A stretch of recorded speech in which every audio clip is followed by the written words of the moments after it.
opportunity for a job, opportunity for a great living. We thank you for being here, and we look forward to great things happening with advanced manufacturing here in the city of Huntsville. Thank you.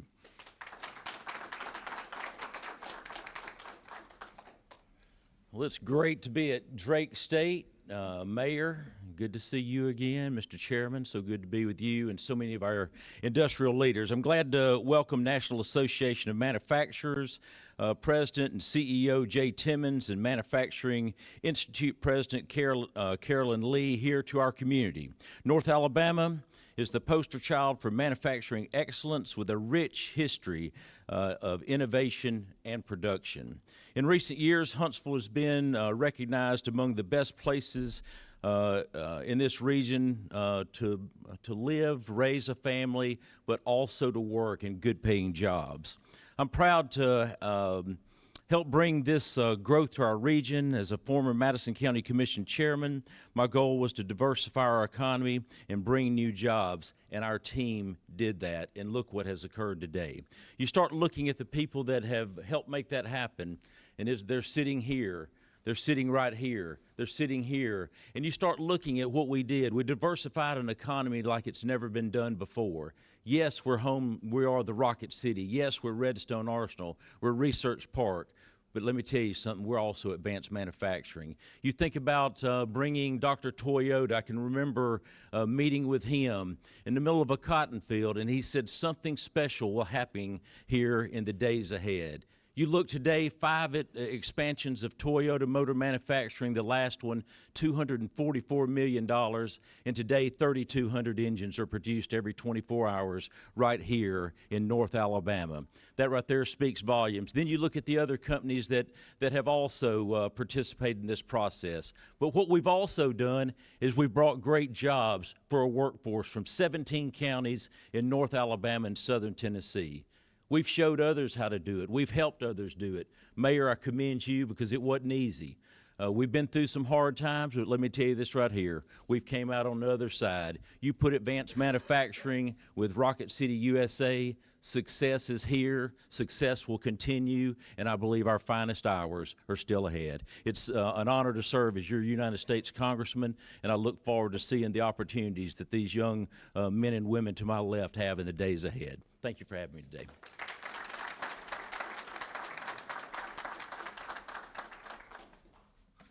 Well, good morning. It's hard to follow that. My name's Chris Cox, and I am Deputy Chancellor, one of the Deputy Chancellors for the Alabama Community College System. And thank you, Dr. Sims, for hosting. Thank you, Dr. Hodges. I'll say what I think Chancellor Baker, who I'm speaking on behalf of, would say is I think you can travel all across this country. And I don't think you're going to find finer presidents than we have right here in this region of the state and all over the state of Alabama. We have presidents of community colleges that are here to serve and serve a mission, and that mission is to make life better. One thing Chancellor Baker I do think would tell is he would say, if you know Chancellor Baker, you'll understand this, but he would say, let me tell you a quick story. So I'm going to tell a quick story. As I was driving, I was thinking, I came from southeast Alabama and Geneva County, and I'm going to tell you a little bit about Alabama history and was reminded by it. Live in Auburn, have my daughter and her children live in Auburn. We were thankful are thankful in Alabama, especially in southeast Alabama, for a bug. In fact, we celebrate that bug in Coffee County. If you've never been to Enterprise, Alabama, and saw the statue of a boll weevil, I would encourage you to get by there.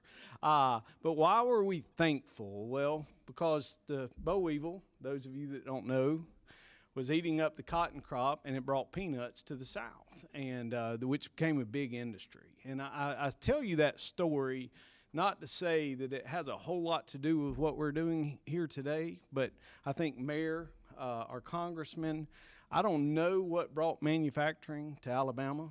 I don't know what made that happen. I don't know if we have something we can make a statue like the boll weevil to thank them for. But I'm going to tell you the manufacturing industry has been a blessing to this state, and we are thankful.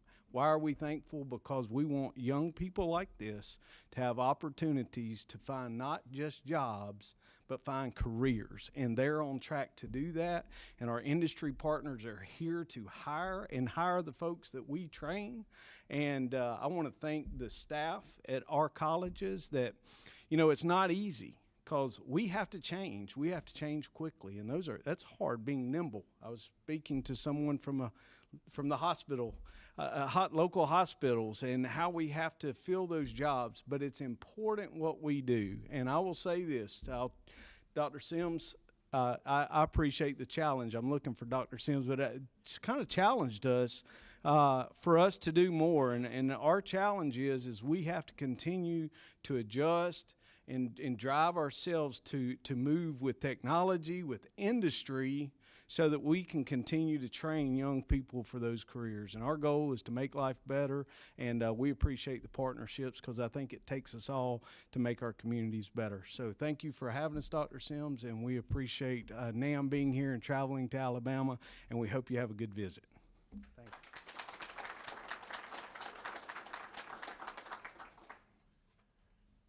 Well, good morning, everybody. I'd like to also extend my welcome to students, administrators, teachers, local businesses, and community leaders, as well as our nationwide live streaming audience. I want to say a special thanks to President Sims, Congressman Strong, Mayor Battle for joining us and for your commitment to preparing the next generation of skilled talent. As Dr. Sims said, I'm Jay Timmons, and I'm the president and CEO of the National Association of Manufacturers, but I'm also honored to serve as the chair of the Manufacturing Institute Board of Directors.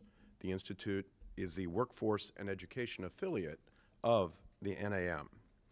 My roots started in a manufacturing town of Chillicothe, Ohio, and I saw firsthand the power of manufacturing to improve lives and to build communities. And the message that we have at the NAM for our public officials, our elected officials, and people all across the country is that manufacturing in the United States is on the move. This week, as part of our Competing to Win tour, the National Association of Manufacturers team has been in Ohio, where, by the way, it was actually warmer than here, Texas, and now Alabama. And we'll be headed to Florida tomorrow. And we've been traveling because the future of manufacturing, it isn't being made in Washington, D.C. It's being built in communities like this, in rooms like this, and in factories all across America.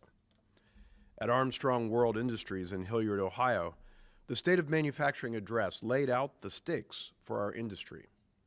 Momentum is on manufacturing side, but seizing this moment requires a skilled workforce that is ready to meet the demands of modern production. That's why today's address is so very important.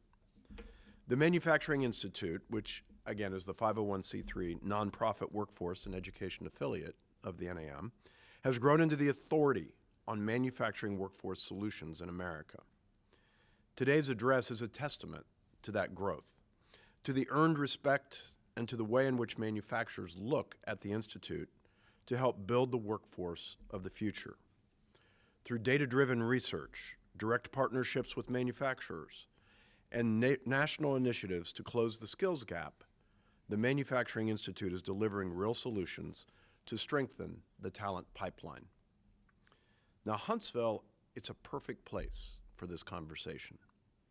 This community is home to leading manufacturers, as you know, major investments in innovation, and a deep commitment to workforce development.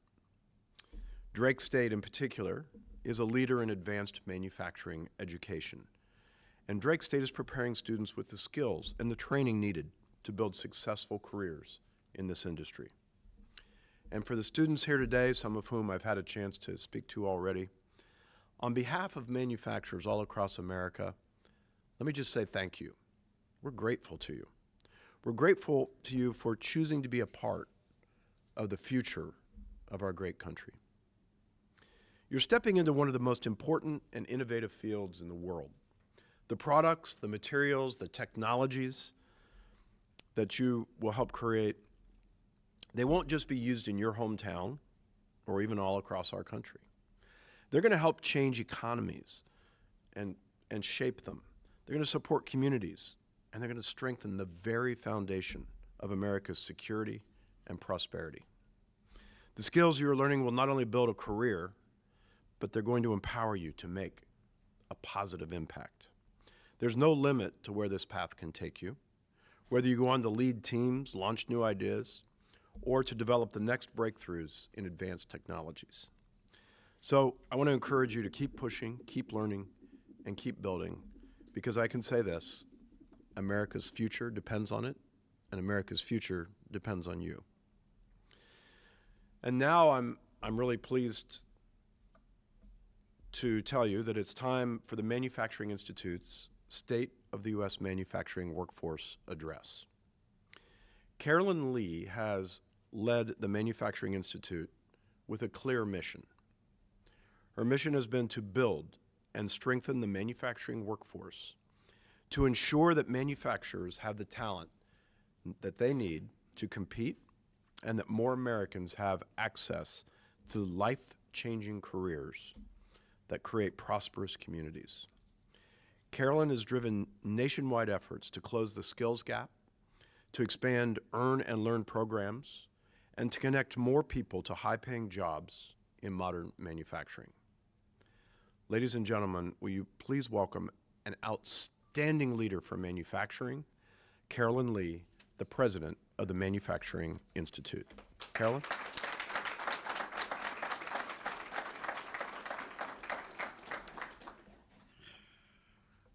Thank you, everybody, and good morning. Good morning. Let's do it again. Good morning. There we go. I always need a little feedback. So thank you, Jay, for that introduction and for your leadership at the NAM. It has been a truly incredible journey these last several years, and for your constant support of the Manufacturing Institute. I want to also thank President Sims and Drake State for welcoming us here today. It's fitting that we're here at Drake State, one of the newest chapters of the Federation of Advanced Manufacturing Education.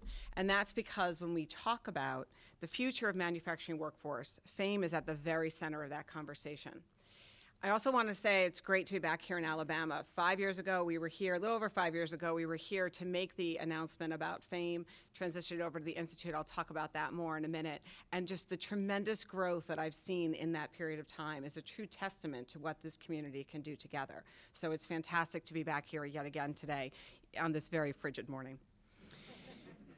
So Drake State is a proud HBCU, one of a group of schools established to expand the reach of education and to make real the promise of our country. Because after all, manufacturing is not just about innovation and economic growth, it's about opportunity, and that's why it's so perfect that we're here today. Manufacturing is about ensuring that every community, every inspiring maker, builder, and creator, no matter their background, can have access to the skills, training, and experience and the careers that will define their future. We're talking about lifting up people, and that's the conversation here today, creating pathways to progress and ensuring that manufacturing's resurgence reaches every corner of this country. Today, I'm honored to give the first ever State of Manufacturing Workforce Address, not to you, but with you and for you, because it's about the communities that make this possible. And here's the truth. Right now, the U.S. manufacturing workforce is at a crossroads. We have momentum. And as Jay said earlier this week in Ohio, manufacturing is moving forward. And when manufacturing is moving forward, there is just no stopping America. So we have an opportunity and a responsibility to get this right. But the reality is we also have a challenge, and a major one. According to the MI and Deloitte, and a study that we do every couple of years, if we don't act boldly, the U.S. faces a shortfall of 1.9 million manufacturing workers by 2033. 3.8 million positions will become open between now and then, but nearly half of those could go unfilled because we don't have the people with the skills. And that's not just a workforce issue, it's an economic, and a national security issue. These are high-paying, family-supporting jobs in one of the most innovative industries in the world. And in fact, the average annual earnings for manufacturing employees, including pay and benefits, is more than $102,000. Yet we continue to face a structural workforce deficit, and that's the key word, structural. Over the last 12 months, we've averaged about 500,000 open jobs. And this isn't a short-term trend, it's a systemic challenge. It's driven by retirements. 2.8 million workers are aging out of the workforce between now and 2033. That's one nearly every 8.5 seconds. It's fueled by industry growth, something you see around here all over. We have expected over 760,000 jobs will come from expansion. It's built by new investments. 230,000 jobs will be created from recent policy actions that we saw in the last few years, like infrastructure, reshoring, and technology adoption. And with technology rapidly evolving, we don't just need more workers, we need workers with new skills. So how do we change the trajectory and make sure we're addressing this essential need?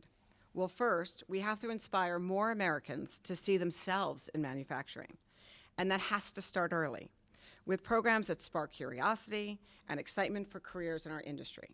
And when I say early, I mean young. We're talking 9, 10 years old, because today's fourth graders will be graduating high school in 2033 and could be your new team members. We lean into this idea with things like MFG Day, a nationwide initiative that introduces students, parents, and educators to modern manufacturing. Because we know when you open the doors and you bring in people and you let them see what modern manufacturing is all about, they can't help but be inspired. They can't help to be excited, but they don't know until they see it. And it's through that door opening that we can start them on that journey. We can challenge outdated perceptions and we can start them on the path. That's why we've also created at the Manufacturing Institute new effective tools for manufacturers to engage students, like our new Innovators Quest, an interactive, hands-on experience that takes elements of classic games like the Game of Life. I'm showing my age. If you don't know what that is, come see me later. And it blends them with storytelling and problem solving of today's most popular fantasy games. We created it thanks in support to Honda so that manufacturers could bring it to show the next generation of students and be directly engaging with those students and light that spark. We want kids to explore the best parts of manufacturing through the game, solving problems, working as a team, finding solutions, leveraging technology, all the while tapping into their imagination. Through all of this, we're sending a message creators wanted. We need the next generation to know if you want to build the future, manufacturing is where you belong. And of course, generating interest is only the first step.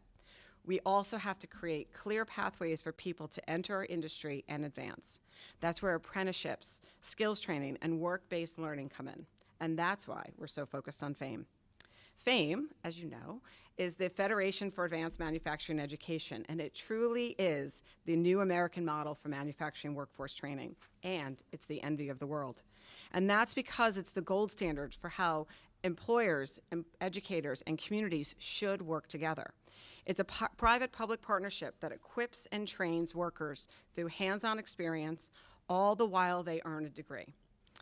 You can feel the energy and already see that here with us today at Drake State.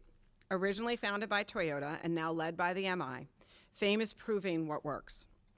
Today, more than 450 companies are involved in the effort, training across more than 40 chapters in 16 states. For too long, too many Americans have been told that a 4-year degree is the only path to success. Yet nearly half of all open jobs do not require a degree, but every single one of these open jobs do require a skill. And that's where people need to find and be supported in finding those pathways into those jobs. And that's where things like apprenticeship, hands-on training, and technical education let students earn while they learn and provide skills that lead to 6-figure jobs and salaries without the burden of student loan debt. For over 2 years, students in programs like Alabama FAME can easily earn more than $30,000, which can cover all their educational expenses. With grants and financial aid, most can complete the program debt-free. And the overwhelming majority of FAME students graduate into full-time jobs at graduation with their sponsoring companies. And the benefits don't end there. FAME graduates are earning higher wages and being promoted faster than their peers in other programs. And let me be clear, these graduates just aren't skilled workers. They are leaders in manufacturing. Take Ellery King, who started as an entry-level worker at Bosch in Kentucky. When she learned about FAME, she saw an opportunity to build a career and not just have a job.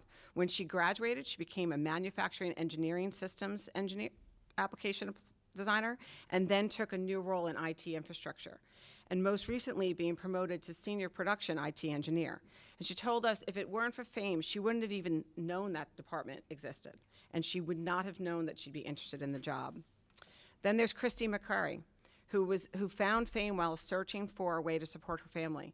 She landed a job at Boise Cascade, who sponsored her through the AMT program.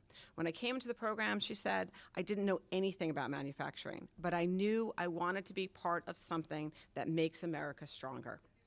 Today, she's still with Boise, and where, after several promotions, she now leads maintenance planning and scheduling.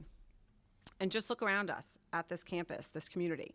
It's full of the next generation of manufacturing leaders, future FAME graduates that will have their own stories to tell soon.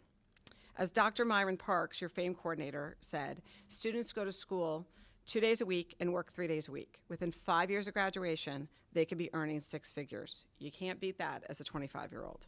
And that is the power of FAME. And that's why employers like Toyota Alabama, Mazda Toyota Manufacturing, Blue Origin, and Plasma Processes are investing in it. FAME isn't just about technical skills, it's about building the workforce of the future. And that matters because the future is approaching faster than ever before. Artificial intelligence used to be the stuff of science fiction. But today, it's not just arriving, it's here. And with it, comes the extraordinary opportunity and real concerns, including one of the questions I hear most often, will AI take our jobs?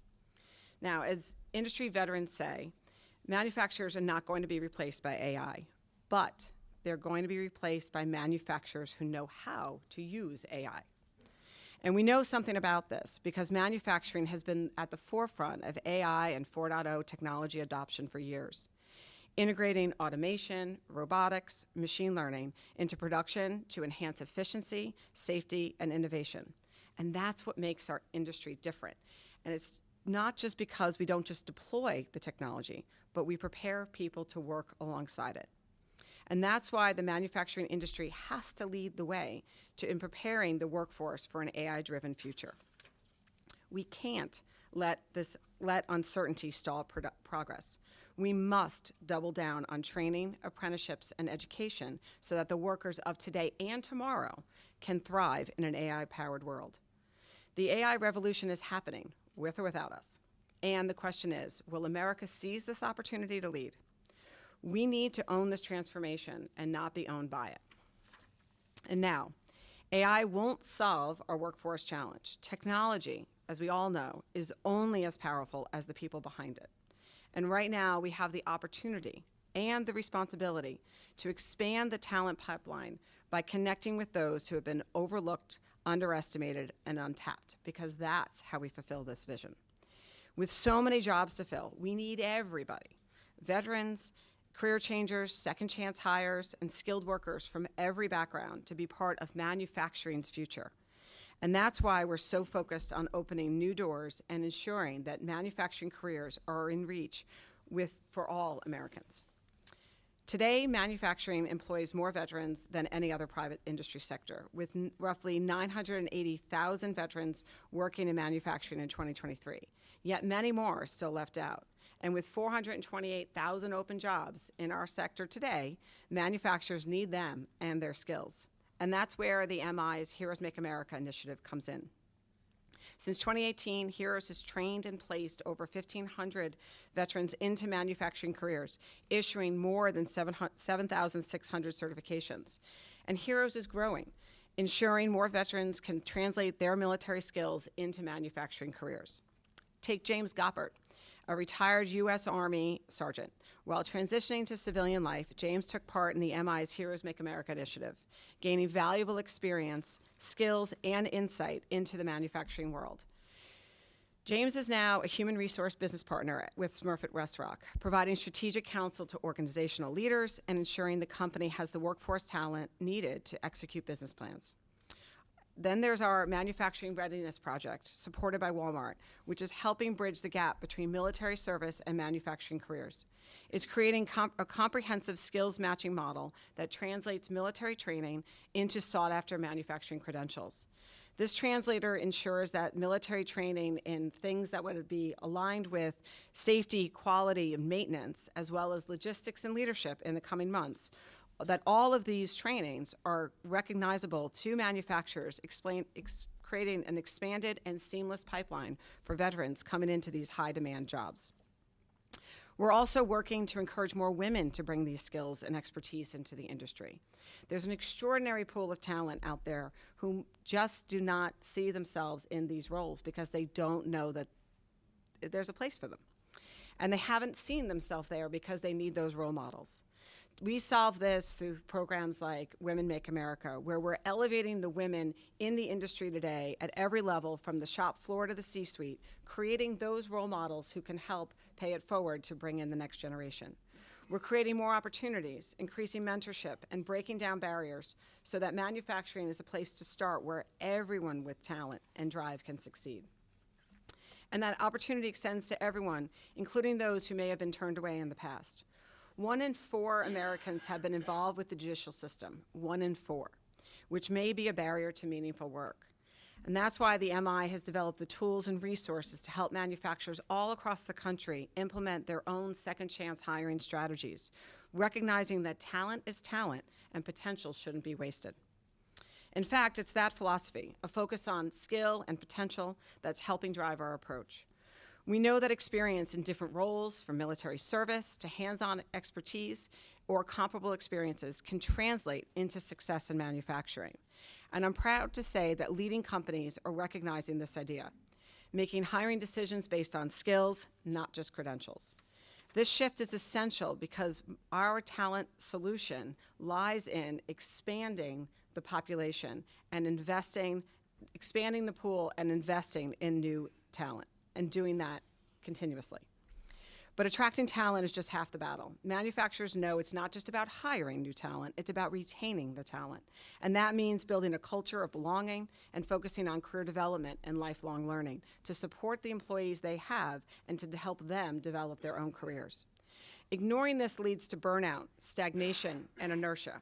So it's no surprise that companies that invest in training, reskilling, and upskilling experience higher retention rates. When workers stay longer, work better, and rise higher, they invest their expertise back into the business. At the MI, we're determined to support this kind of approach and to help manufacturers work together to learn from one another and encourage their employees so that they can deliver a better future for everyone. So that's the start, but it's not the end. The reality is we still need more people. And that means drawing on the skills of men and women who want to make America home. And the numbers are clear. We won't meet our workforce objectives without immigration policies that support an effective and efficient manufacturing industry. This isn't about politics. It's about ensuring that America has the workforce to compete.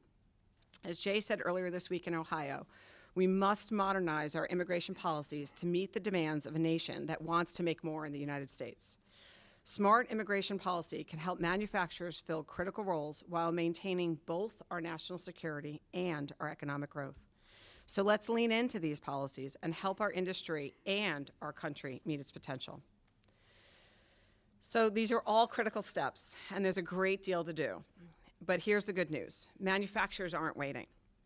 They're already shaping the future of the workforce, investing in their employees through training and career development, partnering with schools and communities to build talent pipelines, creating clear, skills-based career pathways so that workers can grow within the industry.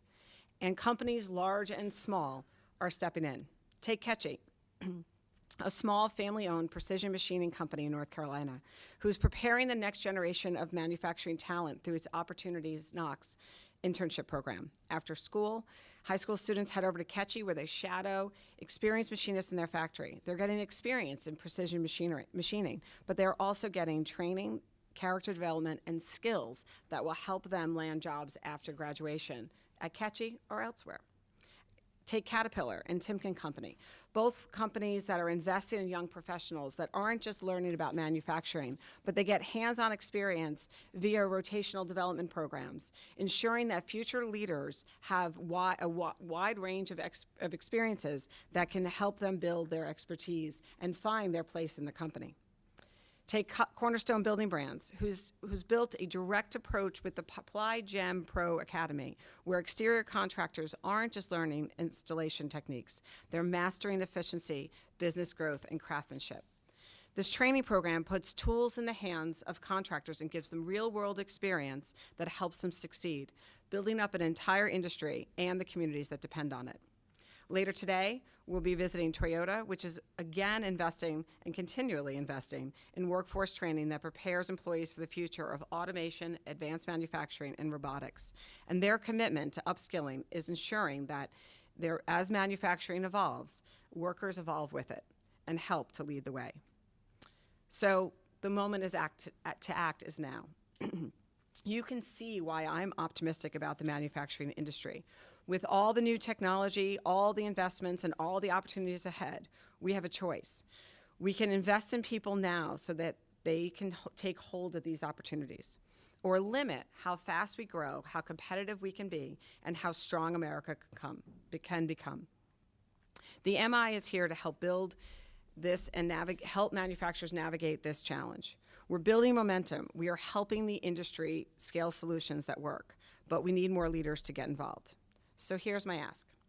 If you're a manufacturer, lean into these workforce solutions. If you're an educator, partner with industry, as you've done here in Alabama, to build clear pathways for students. If you're a student or a job seeker, know that manufacturing careers offer incredible opportunities for rewarding and well-paying careers, and tell your friends. And finally, to the students here at Drake State, I want to speak to you. You're not just learning a trade. You're stepping into an industry that is shaping the future. You're defining the future, and you're building the foundation of America's strength. You are the innovators, the problem solvers, and the leaders of tomorrow's manufacturing industry. The world is changing, and with it, manufacturing is evolving. Advanced technology, automation, and AI are transforming the way we build, create, and design. And you, right here, right now, are at the front lines of that transformation.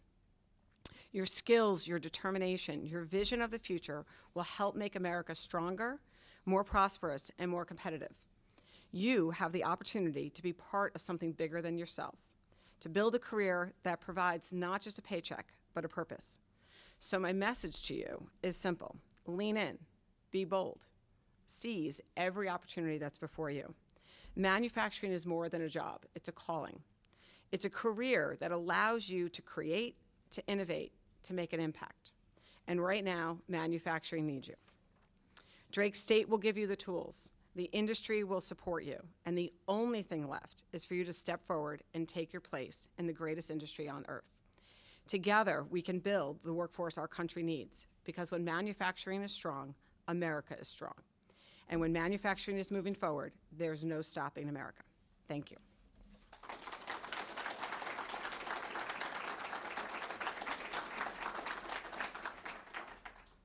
Thank you, Carolyn. Please join me in giving her another round of applause. Thank you. I have to share that it is appropriate that you deliver your inaugural address here in Huntsville, because we are a smart city. We solve problems. We do all the things. We innovate and do all the things that's needed to move manufacturing forward. So thank you again. So this concludes our program. We want to thank everyone. Thank you all for being here today. We look forward to seeing you in the future. There is the program participants. I need you to meet us at the back, as well as the tour group, and we'll head downstairs. So thank you, and enjoy the rest of your day. Stay warm. Okay.